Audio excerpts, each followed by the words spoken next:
Hello guys, तो आज हम जानेंगे अनाटमी ऑफ ईयर के बारे में। थोड़ा बहुत डिटेलिंग में देखेंगे।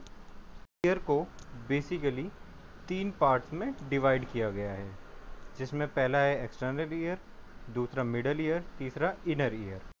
तो हम इस वीडियो में देखेंगे सिर्फ एक्सटर्नल ईयर की अनाटमी के बारे में। एक्सटर्नल ईयर के भी तीन पार्ट्स हैं, जिसमें पहला है पिन्ना, जिसे ऑरिकल कहते हैं। External acoustic canal, auditory tube भी कहा जाता है इसे। टिम्पैनिक मेम्ब्रेन, जिसे टिम मेम्ब्रेन भी कहते हैं। तो स्टार्ट करते हैं पिन्ना से, और हम इसे थोड़ा रफ डायग्राम के साथ समझेंगे। तो हम पहले स्टार्ट करते हैं, पहला पॉइंट हेलिक्स से। हेलिक्स, इसे हेलिक्स क्यों कहते हैं? तो जैसे आपने 9th-10th में डीएनए का स्ट्रक्चर देखा होगा, तो हम उसे डबल हेलिक्स स्ट्रक्चर कहते थे। तो उसी की जैसे दिखने की वजह से इसको हम, सेम स्ट्रक्चर होने की वजह से हम इसे हेलिक्स कहते हैं।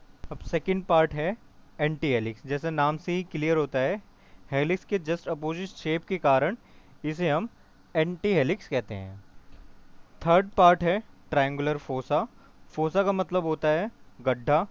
ट्रायंगल शेप का होने के कारण इसे ट्रायंगुलर फोसा कहते हैं, और ये हेलिक्स के ऊपर पार्ट में होता है।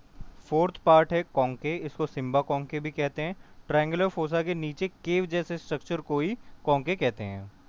अब फिफ्थ पार्ट है हमारा कॉन्चा, जो ईयर का, ऑडिटरी कैनाल का जो बाहर का फ्लैट पार्ट होता है, ये इसको बोलते हैं कॉन्चा।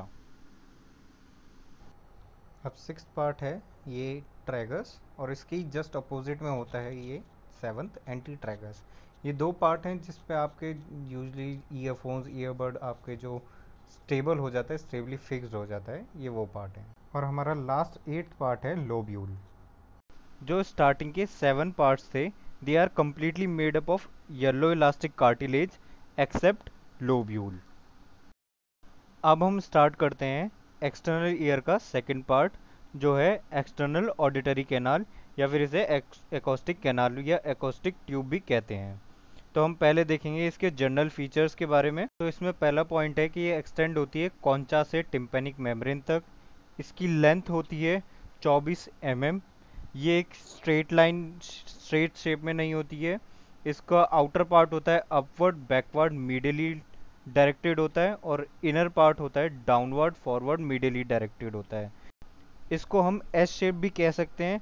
तो इस कारण से ईयर का एग्जामिनेशन करते टाइम हम पिन्ना को पहले अपवर्ड फिर बैकवर्ड पुल करते हैं, ताकि हम टिम्पैनिक मेम्ब्रेन को देख सकें। ये हमारी ऑडिटरी कैनाल दो पार्ट में डिवाइड होती है, जिसमें पहला पार्ट होता है कार्टिलेजिनस पार्ट। ये कैनाल का आउटर 1/3 पार्ट होता है, जिसकी लेंथ 8 mm होती है। इसमें हेयर फॉलिकल्स प्रेजेंट होते हैं। स्किन जो होती है आउटर पार्ट में, वो थोड़ी थिक होती है।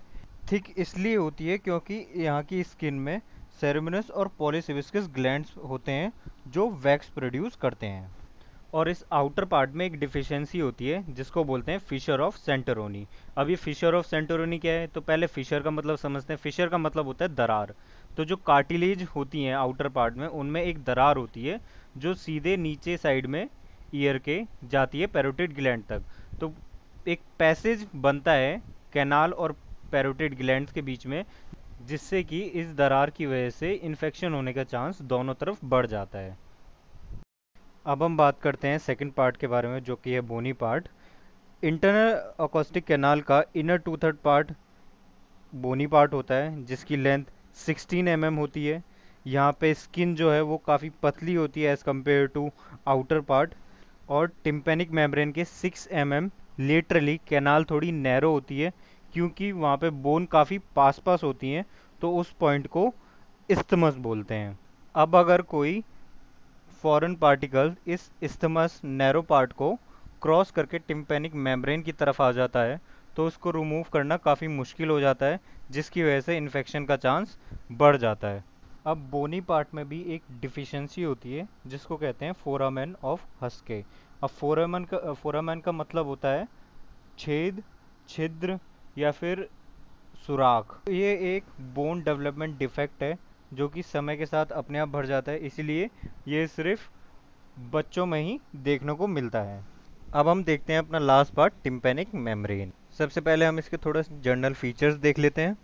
पहला पॉइंट है कि Oval thin semi transparent membrane होती है, जो टिम्पेनिक कैविटी को एक्सटर्नल एकॉस्टिक मिएटस से अलग करती है। Second, vertical diameter 9 to 10 mm होता है और horizontal diameter 8 to 9 mm in length होता है। और जो थर्ड पॉइंट है, इसके जो पोजीशन है वो ऑब्लिकली होती है 55 डिग्री के एंगल पे। ये छोटी एज में स्लाइटली हॉरिजॉन्टल होती है एज कम्पेयर टू अडल्ट। और लास्ट है, इसके दो पार्ट्स होते हैं, पार्स टेंजा और पार्स फ्लैसिडा। इनको हम थोड़ा रफ डायग्राम से समझेंगे। तो ये है टिम्पेनिक मेम्ब्रेन का लेटरल सरफेस। टिम्पेनिक मेम्ब्रेन में दो सरफेस होते हैं, लेटरल सरफेस और मीडियल सरफेस। लेटरल सरफेस होता है वो कॉनकेव होता है शेप में, और जो मीडियल सरफेस होता है वो कॉन्वेक्स होता है। तो टिम्पेनिक मेम्ब्रेन को हम दो इमेजिनरी लाइंस की मदद से चार क्वाड्रेंट में बांटते हैं। पहला है anterior superior quadrant, anterior inferior quadrant, posterior superior quadrant और पोस्टीरियर इंफीरियर क्वाड्रेंट। आगे एंटीरियर इंफीरियर क्वाड्रेंट में कोन की शेप में लाइट रिफ्लेक्ट होती है, इसको कहते हैं कोन ऑफ लाइट। नेक्स्ट ये है आउटर फाइब्रस कार्टिलेजिनस रिंग, इसको एनुलस कहते हैं। नेक्स्ट ये है हैंडल ऑफ मेलियस, और हैंडल ऑफ मेलियस के एंड पार्ट को अम्बू कहते हैं। मेम्ब्रेन के सुपीरियर साइड में दो फोल्ड्स होते हैं, एंटीरियर मेल्युलर फोल्ड, इसे मेलियल फोल्ड भी कहते हैं, पोस्टीरियर मेल्युलर फोल्ड या मेलियल फोल्ड भी कहते हैं। अब इन फोल्ड्स के ऊपर वाले पार्ट को कहा जाता है पार्स फ्लैसिडा, और जो रेस्ट नीचे वाला पार्ट है उसको कहा जाता है pars tensa. That's all guys, हम वीडियो को यहीं ख़त्म करते हैं। अब हम नेक्स्ट वीडियो में देखेंगे anatomy of middle ear. Video पसंद आई हो तो लाइक करना ना भूलें, और नोट्स के लिए आप हमारे टेलीग्राम हैंडल पर भी जा सकते हैं। और मोर वीडियोस के लिए हमारे चैनल को सब्सक्राइब ज़रूर करें। Thank you.